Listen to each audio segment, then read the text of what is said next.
அண்மை செய்தி. Marxist communist கட்சியின் தேசிய பொதுச் செயலாளர் சீதாராம் யெச்சூரி காலமாக இருக்கிறார். சுவாச தொற்று பிரச்சினை காரணமாக டெல்லி எய்ம்ஸ் மருத்துவமனையில் அனுமதிக்கப்பட்டிருந்த நிலையில் தற்போது காலமாக இருப்பதாக தகவல் வெளியாக இருக்கிறது.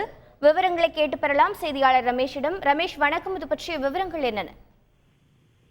மார்க்சிஸ்ட் கம்யூனிஸ்ட் கட்சியினுடைய பொதுச் செயலாளர் சீதாராம் யெச்சூரி உடல்நலக்குறைவு காரணமாக காலமாகி இருக்கிறார்.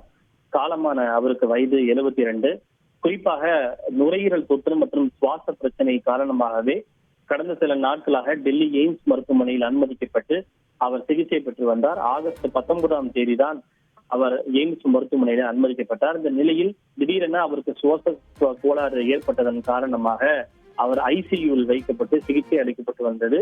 செயற்கை சுவாசத்தின் மூலமாகத்தான் அவர் உயிர் பிழைத்து வந்தார். 2 நாட்களுக்கு முன்பு அவருடைய உடல்நிலை குறித்து அறிக்கை வெளியிட்ட எய்ம்ஸ் மருத்துவமனை நிர்வாகம் அவருடைய உடல்நிலை கவலைக்கிடமாக இருப்பதாக தெரிவித்திருந்தது. இந்த நிலையில்தான் அவர் இந்த உடல்நலக்குறைவு காரணமாக காலமாக இருப்பதாக கட்சி மற்றும் மருத்துவமனை வட்டாரங்கள் தெரிவித்திருக்கின்றன.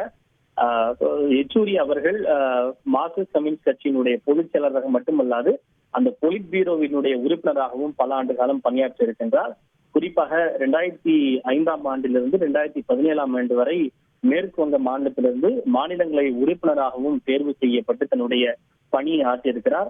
காலமான யெச்சூரி அவர்கள் கடந்த 1952 ஆகஸ்ட் 12ஆம் தேதி சென்னையில் பிறந்தவர் என்பது குறிப்பிடத்தக்கது. பல நாடாளுமன்றத்திலே பல முக்கியமான விவாதங்களில் அவர் பங்கேற்று தன்னுடைய கருத்துக்களை ஆழமான தீர்க்கமான கருத்துக்களை அவர் முன்வைத்திருக்கிறார். சிபிஎம் கட்சியினுடைய ஏராளமான தொண்டர்கள் மற்றும் நிர்வாகிகளால் பெரிய மதிப்பிற்குரியவராக கருதப்படுபவர் தான் சீதாராம் யெச்சூரி. அவர் உயிரிழந்திருப்பது ஏராளமான கம்யூனிஸ்ட் கட்சி தொண்டர்களுக்கு பெரும் சோகத்தை ஏற்படுத்தி இருக்கிறது. செய்திகளை உடனுக்குடன் தெரிந்து கொள்ள உடனே சப்ஸ்கிரைப் பண்ணுங்க.